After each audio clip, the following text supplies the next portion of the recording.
Bonjour tout le monde. On va voir aujourd'hui les animés par carence en FAB.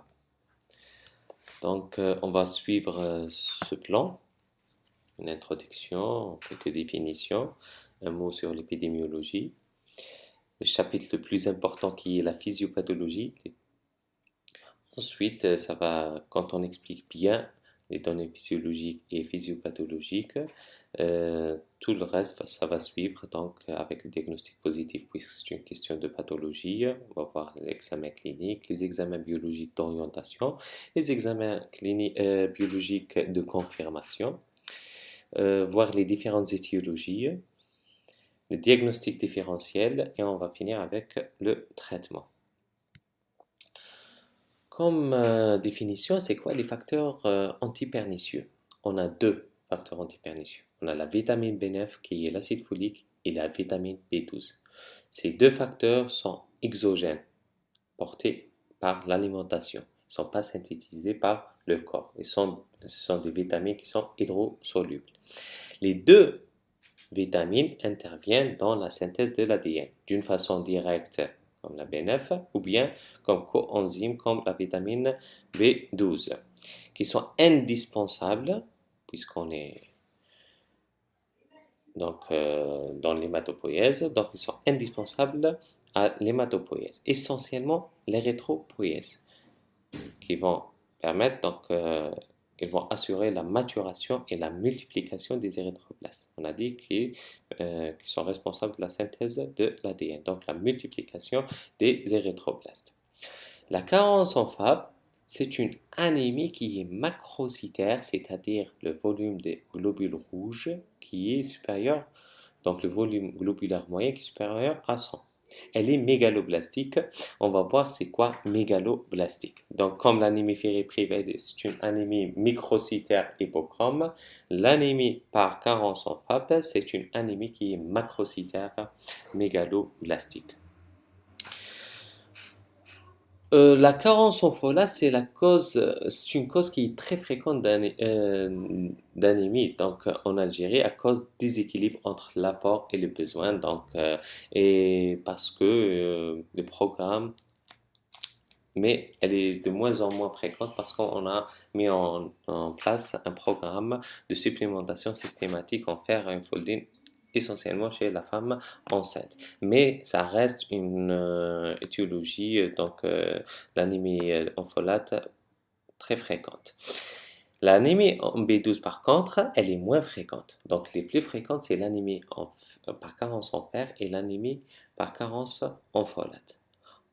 Ensuite, il y a la carence en B12, mais elle est de plus en plus diagnostiquée. On va voir pourquoi le folate elle est plus fréquente que le B12. On va entamer le chapitre le plus important, qui est le rappel physiologique physiopathologique.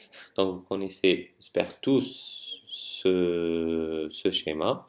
Donc, ça, c'est le schéma de l'hématopoïèse. Ça, c'est au niveau de la moelle.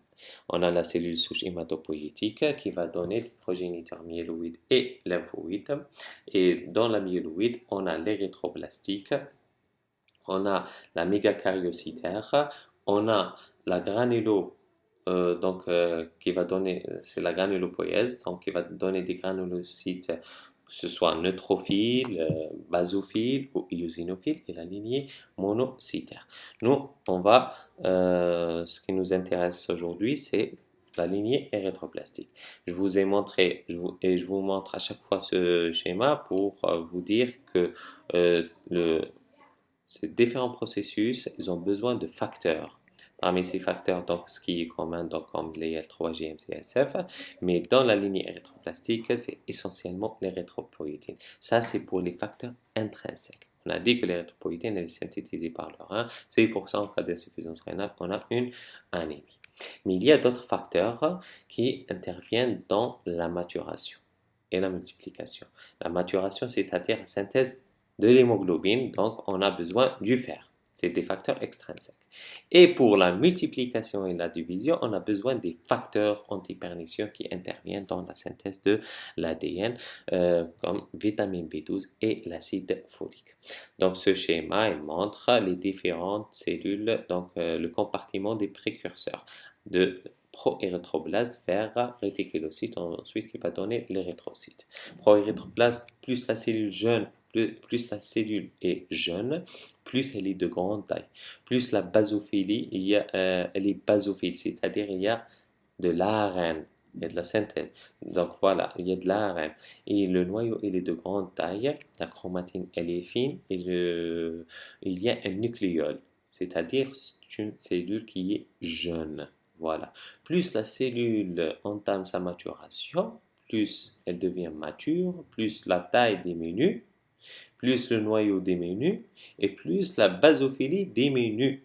Et on a la coloration cytoplasme, elle va virer vers l'acidophilie. Dans les érythroblastes, pourquoi? Parce qu'il y a synthèse de l'hémoglobine qui donne cette couleur rosée. Donc, c'est pour ça on a la synthèse d'hémoglobine qui commence au niveau de l'érythroplaste basophile et se termine au niveau de réticulocyte. Ces réticulocytes, donc ça c'est les restes de l'ADN, donc, et c'est la coloration de bleu grisé brillant qui va permettre de mettre en évidence ces réticulocytes qui vont quitter la moelle. Au niveau du sang, au bout de 24-48 heures, on aura une maturation et ils vont donner des érythrocytes ou hématocytes ou globules rouges. Ça c'est l'état normal. Donc, ça, c'est l'état normal. On voit très bien de pro-érythroblaste vers globule rouge, il y a une amplification, c'est-à-dire une division, c'est-à-dire des mitoses, et une maturation, c'est-à-dire synthèse de l'ADN. On a dit plus la cellule est jeune, plus elle est de grande taille. Donc, le VGM, au fur et à mesure, il diminue jusqu'à ce qu'il arrive à 90, une moyenne, donc ce qui est normal. Ça, c'est à l'état normal.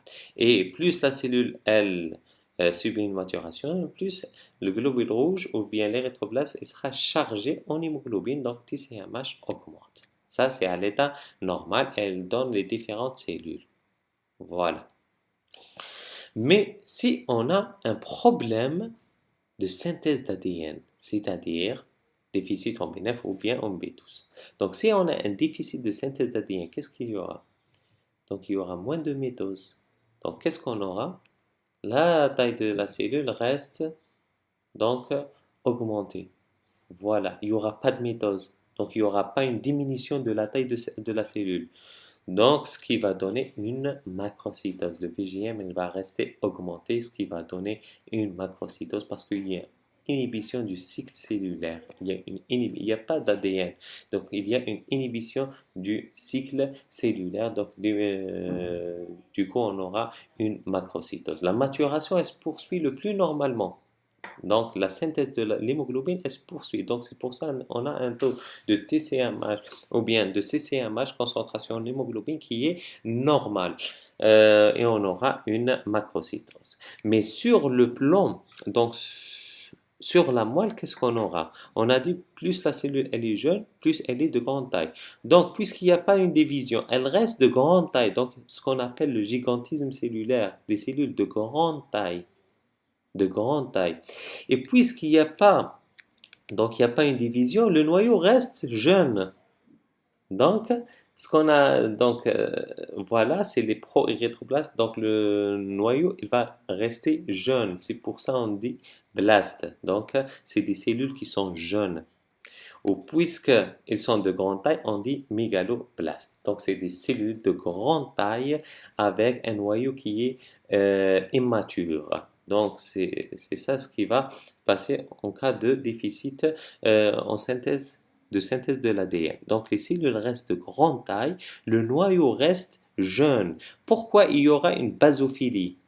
La basophilie, elle va persister parce que, puisqu'il y a un déficit de synthèse ADN, donc il y aura un excès en ARN. Donc, on va voir l'hyperbasophilie et la persistance de la basophilie, mais à certains moments, le cytoplasme poursuit sa maturation et il sera chargé le plus normalement en hémoglobine. Donc, on va dire qu'il y a une maturation normale du cytoplasme, mais il n'y a pas une maturation du noyau. Normalement, ça se fait donc en même temps, d'une façon synchrone. Mais puisqu'il y a cette dissociation, on va parler d'asynchronisme, l'asynchronisme nucléocytoplasmique. Le cytoplasme subit une maturation normale, mais le noyau, il reste jeune. Et les cellules sont de grande taille. C'est ce qu'on appelle les mégaloblastes. Voilà les mégaloblastes. C'est pour ça, en cas de carence en B9 ou en B12, on a une anémie qui est macrocytaire de grande taille et mégaloblastique par la présence de mégaloblastes au niveau de la moelle. C'est ça le point le plus important à comprendre dans les rappels physiologiques. Donc, si on comprend ça, le reste, ça va être facile. Puisqu'on parle de la vitamine B9 et B12, on doit parler du métabolisme des deux vitamines. Donc, le métabolisme, ça, c'est à retenir. Ce tableau, c'est à retenir. Les besoins journaliers de la vitamine B9, c'est 50 à 200 microgrammes. En B12, c'est 1 à 2 microgrammes, sans augmenter chez l'enfant, 3 à 5 microgrammes par jour. Chez la femme enceinte, bien sûr, B9 augmente, donc le besoin augmente à 400 microgrammes par heure. C'est les organismes en expansion. Ils ont besoin beaucoup plus de vitamine B9 en cas d'augmentation de consommation. La source principale donc, de la vitamine B9, c'est les légumes verts crus. Pourquoi on dit crus? Parce que le B9, elle est thermolabile. Elle résiste mal à la cuisson. C'est pour ça les légumes verts crus sont plus riches en vitamine B9. On a les fruits, le foie et le chocolat. Vitamine B12, par contre, elle n'est présente que dans les aliments d'origine animale. Viande, foie, poisson, œufs et fromage. En cas de carence d'apport, il faut que le patient soit végétarien strict pour qu'il développe une carence en vitamine B12. L'absorption donc pour la vitamine B9, elle est au niveau du jejunum proximal comme le fer. Et pour la vitamine B12, c'est l'ilion distal en présence du facteur intrinsèque. On va voir le rôle du facteur intrinsèque. Donc, l'ilion distal en présence de facteurs intrinsèques. Pour le transport, on a dit que le fer, le transporteur, c'est la transférine. Pour la vitamine B9, c'est le folate binding protein FBP. Et pour la vitamine B12, c'est la transcobalamine 2. Pour les réserves, donc, elle est essentiellement hépatique, 5 à 15 mg, mais elle est épuisable en 4 mois. D'accord? Il faut se rappeler de ça. Elle est épuisable en 4 mois. Et on peut retrouver donc B9 donc, forme de réserve dans les tissus à renouvellement rapide, au niveau de la moelle, au niveau de la peau et au niveau du tube digestif. Voilà. Donc si on a des problèmes de peau, donc des squames, en cas de psoriasis, il y a des squames, il y a des squamations. Donc qu'est-ce qu'on aura? Quand il y a des squames, c'est le B9 qui va être. Donc il y aura une diminution de B9 parce qu'il y a une forme de réserve au niveau de la peau. En cas de consommation excessive, on aura une diminution de la vitamine B9. Pour la vitamine B12, elle est hépatique de 4 mg, mais elle est suffisante pour 4 à 5 ans. C'est pour ça qu'on a les carences en B9 qui sont plus fréquentes que la carence en B12. Pour que le patient développe une carence en B12, il lui faut donc 5 ans ou 4 ans sans vitamine B12 pour qu'il développe l'anémie. Par contre, les réserves de B9 sont de 4 mois. Au bout de 4 mois, c'est bon. Il y aura plus de B9. Donc c'est pour ça les sujets développent beaucoup plus l'anémie par carence en B9 ou bien en fer que de carence en vitamine B12. Voilà. L'élimination elle est minime, donc urinaire fécale pour la B9, elle est urinaire biliaire pour ça, c'est tout le reste, c'est à retenir. Le rôle, bien sûr, vitamine B9 intervient dans la synthèse de l'ADN d'une façon directe. On va expliquer comment ça direct. C'est un donneur de méthyle dans la synthèse de l'ADN pour donner de la thymidine.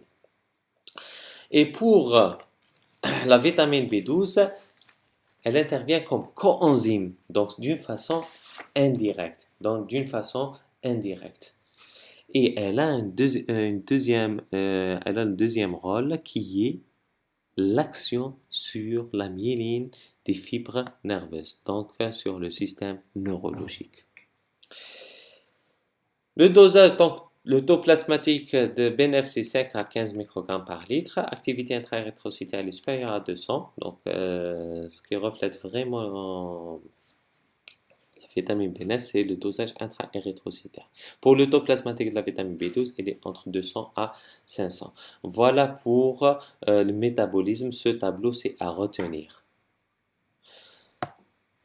Là, je vais vous expliquer comment se passe donc d'une façon simple. Je ne vais pas rentrer dans les détails. Donc, il y a les aliments qui arrivent au niveau de l'estomac, qui vont être, donc, il y a les polyglutamates, c'est l'acide folique, donc polyglutamates liés à des protéines, grâce, donc l'acidité et protéase, elle va être dissociée. Ensuite, il y aura polyglutamate qui sera libre. Après l'action de conjugase, il y aura les polyglutamates vont donner des monoglutamates qui vont être absorbés, au niveau du génome proximal, la partie proximale. Ensuite, il va être transporté au niveau du sang par le facteur binding protéine. Il va être utilisé. On ne va pas rentrer trop dans les détails. Voilà pour le... Ça, c'est pour la B9. La vitamine B9. Pour la vitamine B12, ce qui est important, donc les aliments qui sont riches en protéines animales riches en vitamine B12 arrivent au niveau de l'estomac. Grâce à l'hydrolase, ils seront dissociés donc des protéines animales. Donc on aura de la vitamine B12 qui sera libre.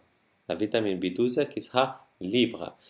Mais grâce au facteur intrinsèque, elle va être liée au facteur intrinsèque qui est libéré par les cellules phendiques de l'estomac.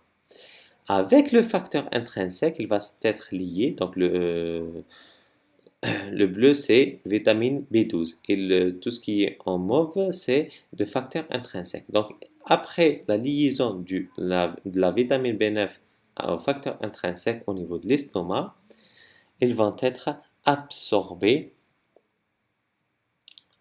au niveau de l'ilion distal. Donc voilà comment ça se fait, le mécanisme de l'absorption de la vitamine B12. Ensuite, il y a un récepteur au niveau de l'ilion qui va permettre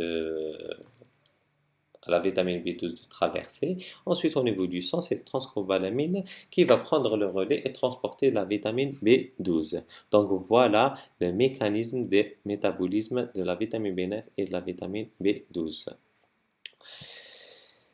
On va expliquer un petit peu ce schéma donc, qui va nous montrer le rôle de la vitamine B9 et la vitamine B12. C'est l'action des deux dans la synthèse de l'ADN. Vous allez voir que c'est un schéma qui est complexe, mais on va essayer de le simplifier.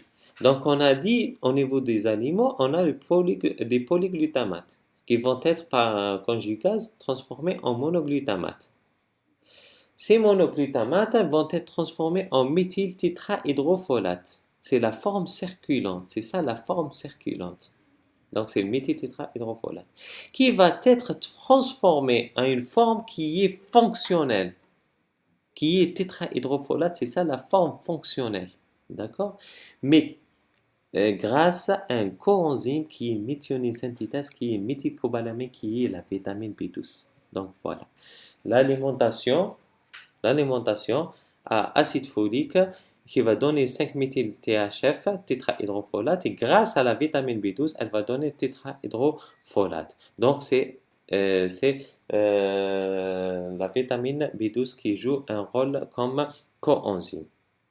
Mais ensuite, tétrahydrofolate, il va rentrer dans des réactions et il va donner le groupement donc méthyle qui va permettre la synthèse de la thymidine, qui est une base de l'acide nucléique qui est remplacée par l'uridine pour la ARN.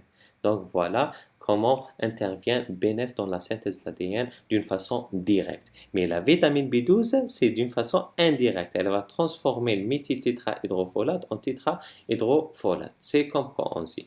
Ça, c'est le rôle dans la synthèse de l'ADN. Donc, B9 d'une façon directe, B12 d'une façon indirecte. Deuxième rôle de la vitamine B12, c'est quoi? On voit que dans il y a une autre réaction. Donc, c'est quoi? C'est que la vitamine B12 elle transforme l'homocystéine en méthionine. Ensuite, méthionine sera transformée en SAM, c'est-à-dire le S-adénosylméthionine, qui a un rôle très important dans la biosynthèse des neurotransmetteurs. Elle a une action sur la myéline, d'accord. Donc c'est ça le rôle neurologique sur le système neurologique. Donc voilà, j'espère que vous avez compris l'action des deux vitamines. En résumant, donc en cas de carence en FAB, on aura un blocage de synthèse de l'ADN, donc un blocage des cellules en phase S, ce qui va donner une diminution des mitoses, diminution des multiplications, donc atteinte des cellules à renouvellement rapide. Donc elle va agir sur les cellules sanguines et sur les muqueuses, parce que les muqueuses, c'est des cellules à renouvellement rapide. Donc on aura un retentissement sur les muqueuses, essentiellement digestives par l'atrophie, donc glossite, diarrhée, certains degrés de malabsorption, et les muqueuses vaginales atrophiques. Sur les cellules sanguines, qu'est-ce qu'on aura? Donc on a expliqué ce qui va se passer. Donc on aura un retard de maturation nucléaire avec maturation cytoplasmique qui est normal. Donc c'est l'asynchronisme cytoplasmique. Ces mégaloblastes, les mégaloblastes, c'est des cellules géantes, mais elles sont fragiles, elles ne sont pas fonctionnelles, donc elles sont fragiles. Qu'est-ce qu'il y aura? Une destruction de ces globules rouges. Toute chose qui n'est pas fonctionnelle dans le corps, elle sera détruite. Ça, c'est logique. Donc, on aura mégaloblastes fragiles qui vont être détruites au niveau de la moelle. Ils sont fragiles, donc ils vont être détruites. Ce qu'on appelle l'hémolyse. Mais ça, c'est l'hémolyse intramédulaire, l'avortement intramédulaire. C'est pas vraiment comme les anémies hémolytiques. Non. C'est petit hémolyse des mégaloblastes fragiles, ce qu'on appelle l'avortement intramédulaire. C'est pour ça, en cas de carence en FAB, on trouve un bilan d'hémolyse qui est légèrement positif et on retrouve le subictaire qui est le signe de l'hémolyse, le subictaire conjonctival. Mais ce n'est pas une anémie hémolytique, c'est une anémie d'origine centrale. Le problème, il est central, donc elle est arégénérative. Dans les anémies hémolytiques, l'anémie, elle est régénérative. Il y a l'hémolyse périphérique, donc le problème, il est périphérique, donc l'anémie, elle est régénérative. Mais dans la carence en FAB, l'anémie, elle est centrale. Donc, c'est un défaut de synthèse d'ADN. Voilà. Donc, on aura, mais puisqu'il y aura les mégaloblastes, il y a l'avortement intramédulaire. Donc, voilà le mécanisme physiopathologique. Ça, c'est pour le BNF-B12. La particularité de la B12, en cas de carence en B12, il y a une altération de la synthèse de la méthionine et du complexe SAM. D'accord? Donc, il y aura défaut de synthèse de protéines basiques de la myéline. Donc, problème au niveau de la myéline, ce qui va donner le syndrome neuroanémique. On va détailler ça dans la clinique. C'est quoi le syndrome neuroanémique? J'espère que c'est clair pour vous. Comme ça, ça va être facile pour le diagnostic positif, que ce soit sur le plan clinique ou biologique et le diagnostic étiologique. Résumons donc tout ce qu'on vient de dire. Carence en FAB, il y a atteinte des tissus renouvellement rapide et il y a une démyélinisation en cas de vitamine B12. Démyélinisation, ça va donner le syndrome neuroanémique. Ça, c'est spécifique pour la carence en vitamine B12. Et ça, tissu renouvellement rapide, on a soit sur les muqueuses, soit les cellules sanguines, ce qu'on va avoir, mais macrocytose, mégaloblastose, l'avortement intramédulaire. Et puisqu'il y a atteinte de la synthèse de l'ADN, on peut avoir l'anémie, bien sûr, on a l'anémie au premier plan, mais on peut avoir l'atteinte des autres lignées. Donc, parce qu'il n'y a pas une division, il y a atteinte de la synthèse de l'ADN qui est indispensable pour toutes les cellules. Donc, il y aura un problème au niveau des globules blancs. Et également, on peut avoir une leucopénie et un problème dans la thrombopoïèse, donc une thrombopénie. Voilà. On va entamer le chapitre du diagnostic. Donc, comme toute question de pathologie, donc on commence avec les circonstances de découverte. On a circonstances de découverte, l'interrogatoire, l'examen clinique, examen biologique, les examens d'orientation et les examens de confirmation. Pour les circonstances découvertes ou bien motifs de consultation, le patient vient pour l'asthénie. pour une asthénie, une fatigabilité, pour une pâleur, donc pour le syndrome, symptomatologie d'un syndrome anémique, donc pour un syndrome anémique. Il peut consulter pour une symptomatologie digestive. Il peut consulter pour des troubles neurologiques. Donc, ça, c'est pour circonstances découvertes.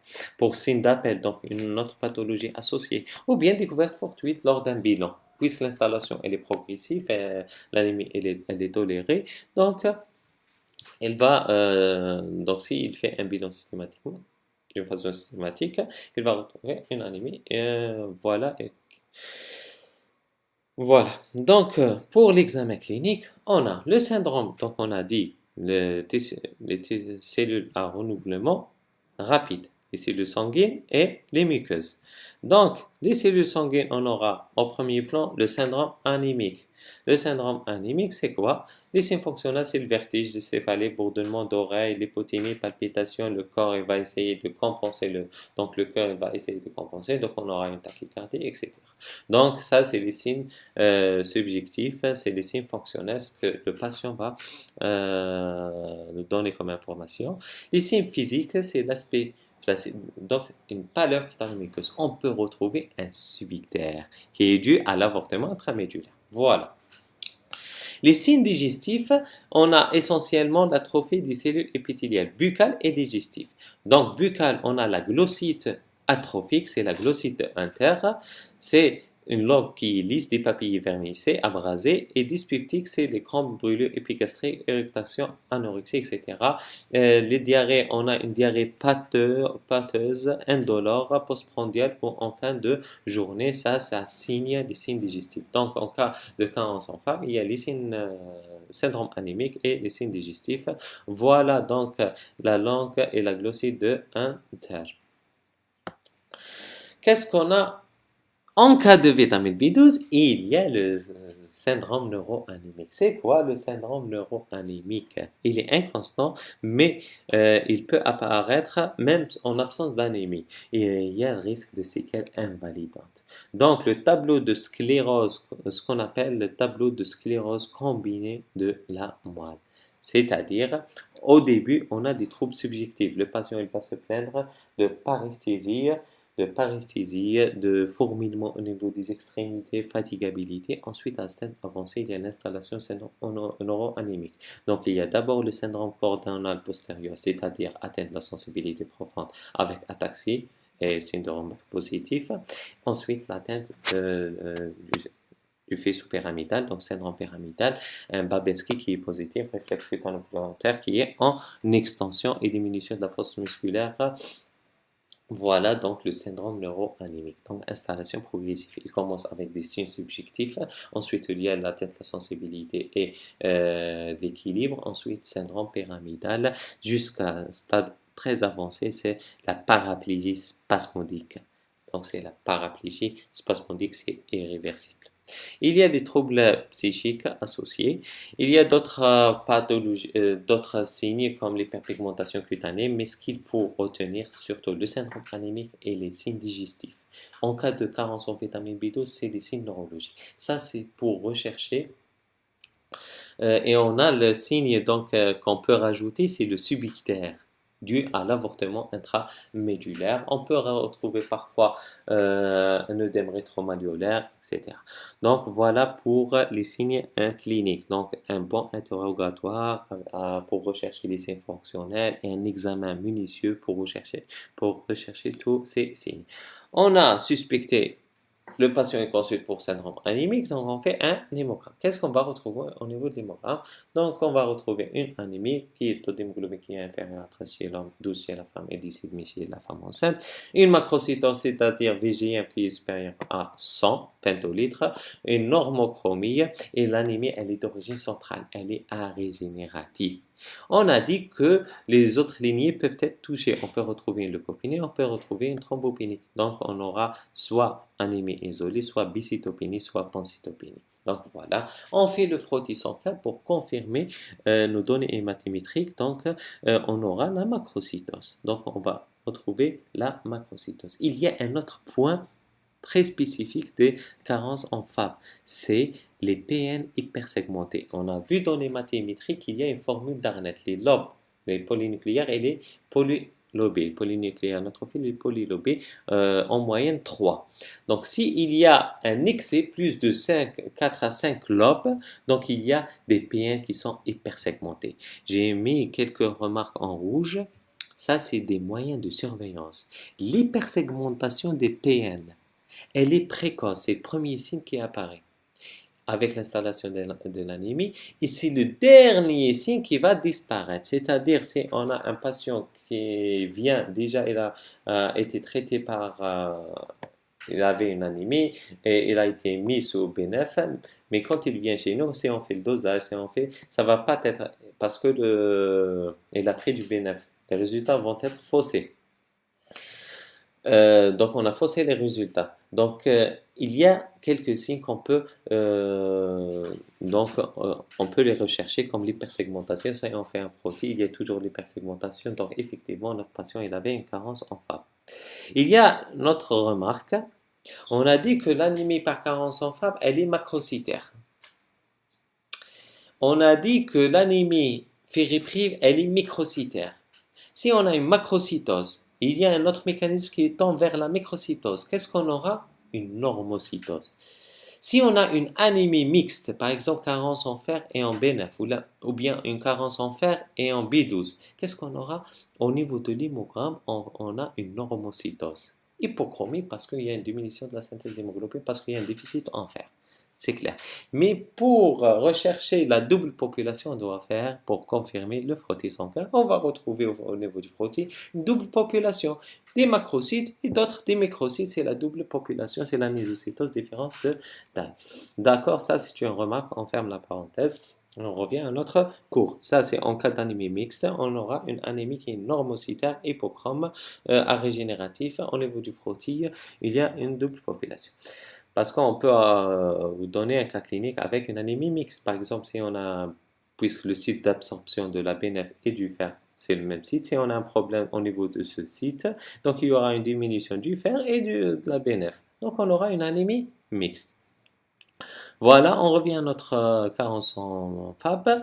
On a dit les indications de la moelle. On a une anémie macrocytaire normochrome à régénérative. On a soit une bicytopénie ou bien une thrombopénie. Donc, indication d'un midélogramme. Qu'est-ce qu'on va retrouver au niveau du midélogramme? La moelle, elle est riche.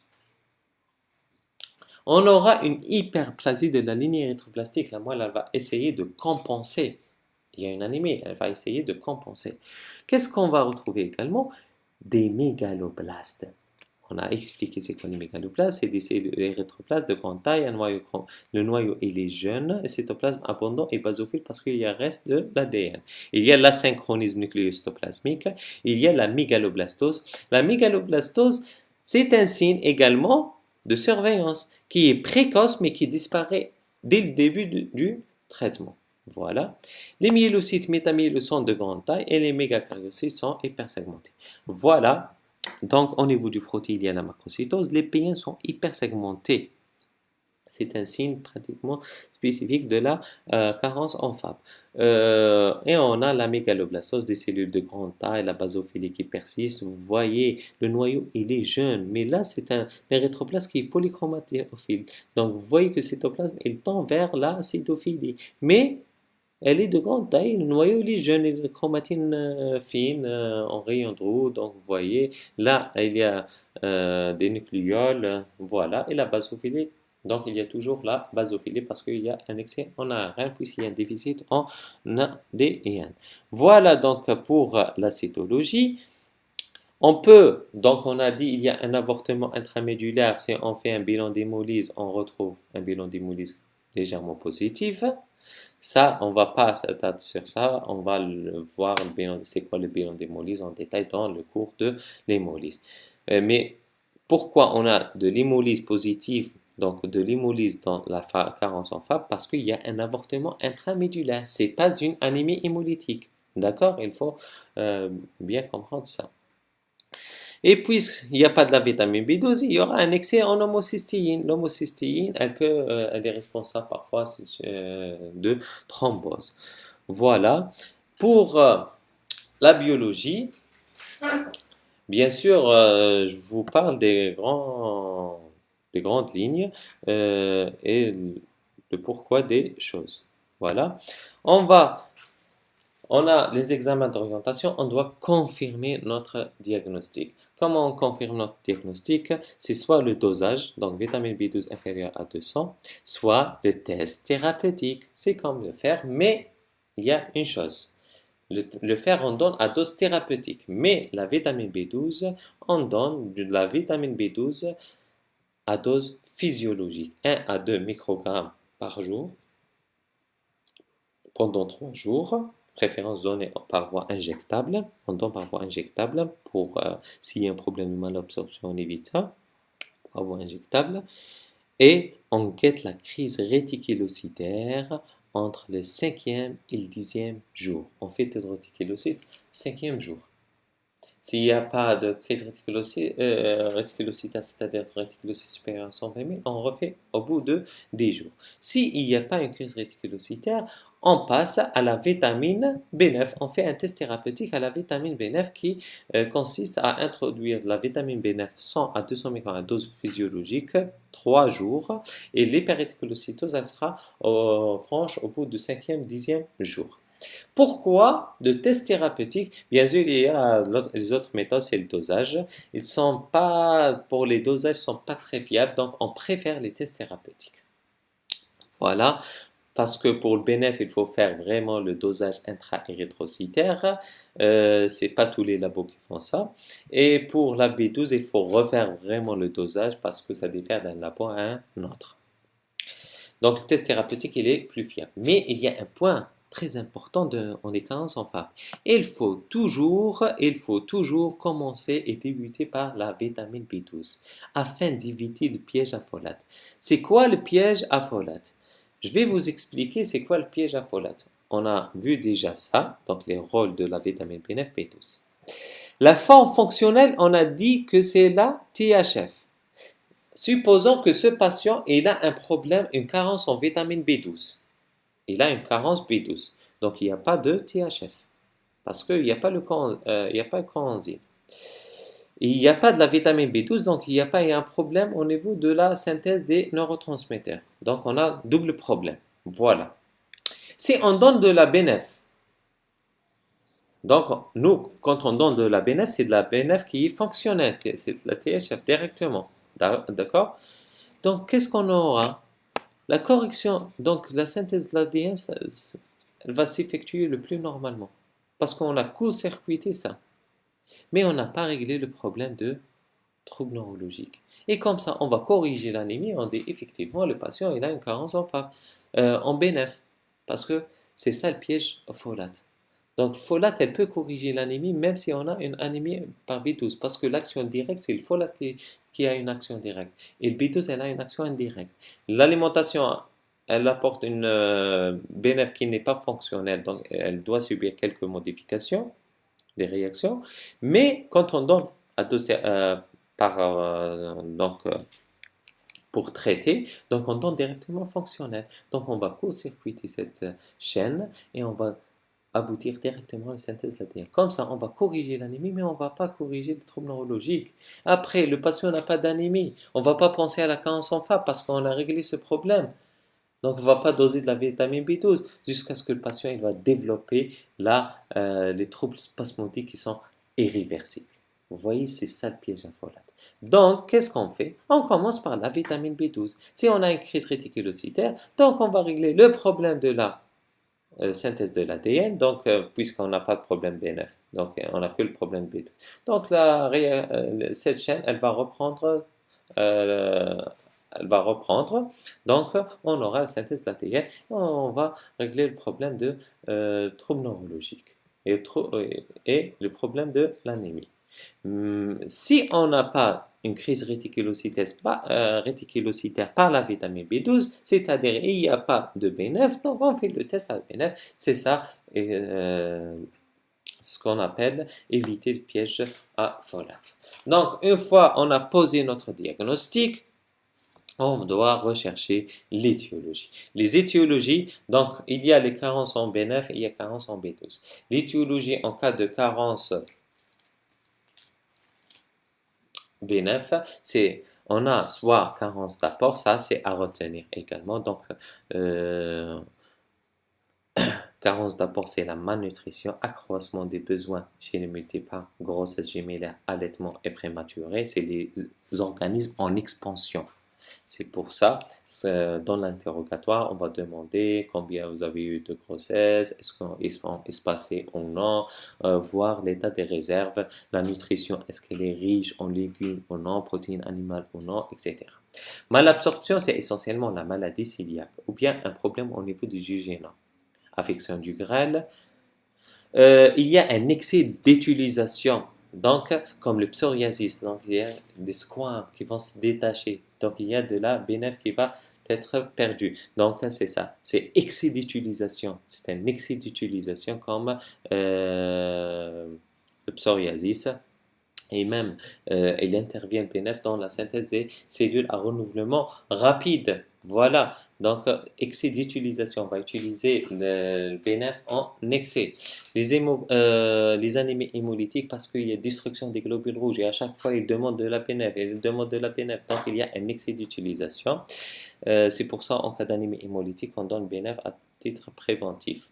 Perte excessive comme dialyse, insuffisance hépatique. Défaut d'utilisation, il y a des médicaments qui sont antifoliques, comme méthotrexate, le Bactrim, donc ça, c'est anti-infectieux. Donc, méthotrexate, quand on donne de méthotrexate à haute dose en cas de pathologie ou néoplasie, donc on doit supplémenter en B9. Voilà les causes les plus fréquentes, c'est carence d'apport, augmentation des besoins, perte excessive, défaut d'absorption et défaut d'utilisation. L'excès d'utilisation. Donc c'est très important de parler de ces différentes étiologies. Pour les étiologies de la vitamine B12, on a soit carence d'apport, mais le plus important et la cause la plus fréquente, c'est malabsorption. Cause d'apport, c'est vraiment exceptionnel chez les végétariens stricts. Et c'est à partir de 4 à 5 ans que le patient ne consomme rien pour qu'il développe une anémie par carence en vitamine B12. Donc, elle est moins fréquente que malabsorption. La cause la plus fréquente, c'est la malabsorption. La malabsorption, soit d'origine gastrique, soit d'origine intestinale. D'origine gastrique, on a deux. On a vu que au niveau de métabolisme de B12, quand la vitamine B12 arrive liée aux aliments protéines animales, elle va être dissociée. Donc, soit on a un problème de dissociation, donc la vitamine B12, elle ne sera pas libre, donc elle ne sera pas liée à un facteur intrinsèque. Du coup, elle ne sera pas absorbée. Premier point. Donc, ça, problème gastrique. On parle du problème gastrique, on a deux. Soit le problème de mal-dissociation, il y a le deuxième problème, c'est un problème du facteur intrinsèque. Elle est dissociée, la vitamine B12 des protéines animales, mais il n'y a pas de facteur intrinsèque. D'accord? Soit une gastrectomie 2/3 inférieure, donc il y a un problème, il n'y a pas de cellules Fendick qui vont sécréter du facteur intrinsèque, ou bien un problème immunologique, on va voir, c'est l'anémie de Biermer qui va s'attaquer aux cellules Fendick, donc c'est des anticorps anti-facteur intrinsèque. Donc il n'y aura pas de facteur intrinsèque. Arrivé, quand la vitamine B12 arrive à l'ileum distal, il n'y aura pas d'absorption parce qu'il n'y a pas il n'y a pas de facteur intrinsèque qui va faciliter l'absorption.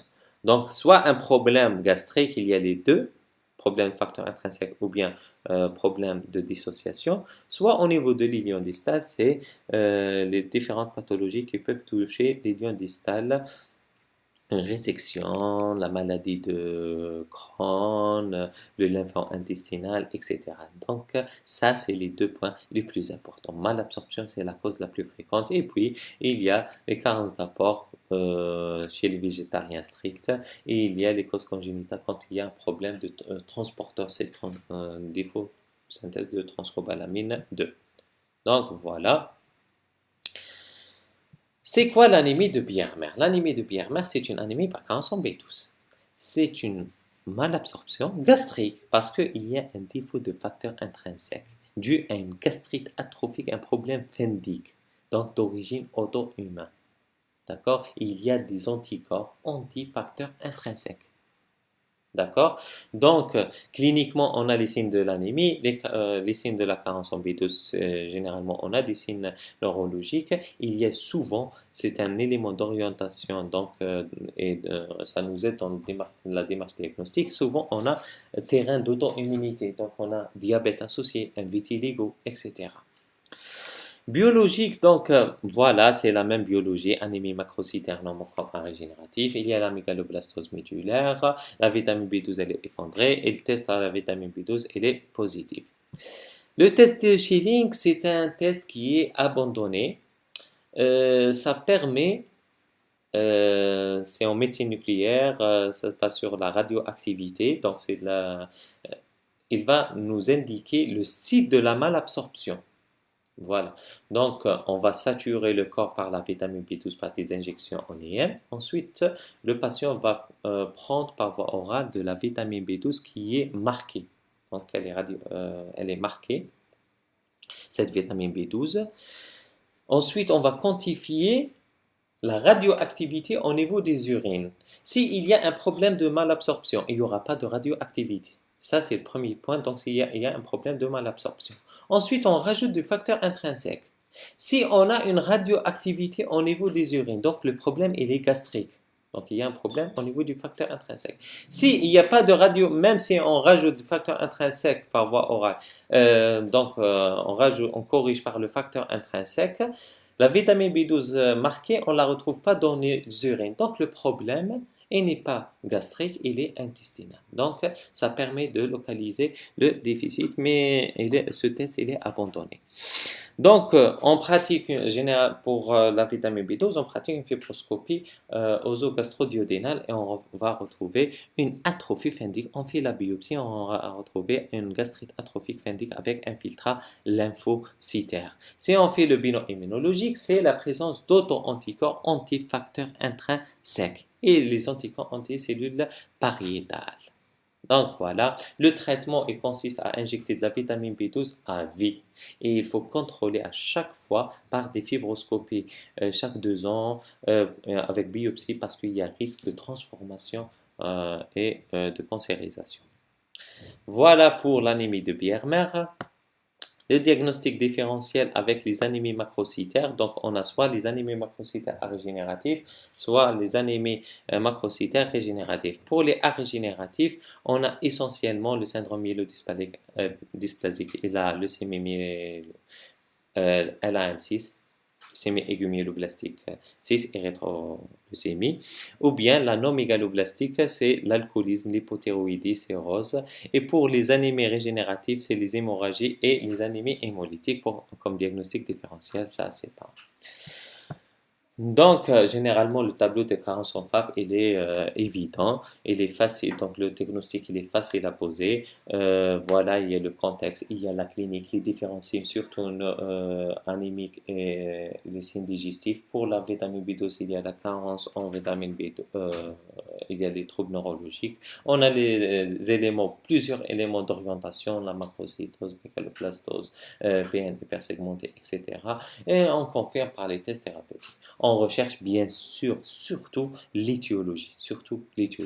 Pour le traitement, on a la vitamine B12 par voie injectable. On a des ampoules de 100 et de 1000 gamma. On donne soit 1000 gamma un jour sur deux ou bien 100 gamma une fois par jour si on a des signes neurologiques jusqu'à disparition des signes neurologiques. Ou bien on donne un jour sur deux, chaque jour pendant une semaine, ensuite chaque semaine pendant un mois, ensuite chaque mois si c'est une anémie de Biermer, c'est à vie. Pour l'acide folique, on donne ce sont des comprimés de 5 mg, on donne 20 mg de comprimés 2 fois par jour pendant 2 mois pour rétablir les réserves. Donc voilà pour le traitement. Pour la surveillance, on a logiquement une ascension de réticulocytes, c'est la crise réticulocytaire. Normalisation au bout de 3 à 10e jour. L'hémoglobine, c'est au bout de 1 à 2 mois. Bien sûr, le dernier signe qui disparaît, c'est le PN hypersegmenté. Le premier signe qui disparaît, c'est la mégaloblastose. Donc voilà Ce qu'il faut retenir en vitamine B9 et B12, c'est surtout le métabolisme, donc l'absorption. Les aliments qui sont riches en vitamine B9 et B12, le site d'absorption, les réserves, etc. Le tableau à retenir, les signes cliniques, les signes biologiques. Si vous avez bien compris la physiologie, donc tout ça, ça va être facile. Et bien sûr, surtout les étiologies. Après, le traitement, il est donc le traitement, c'est le voie injectable et il y a la voie orale. C'est bien détaillé dans vos cours. Ben, l'anémie mégaloblastique carentielle et le diagnostic il est facile. La carence intéresse les folates et vitamine B12. La carence est rencontrée surtout l'insuffisance d'apport et lors de grossesse, pas donc les organismes d'expansion pour le BNF et une malabsorption pour la B12. Ben, je vous remercie pour votre attention. J'espère que ça a été bénéfique.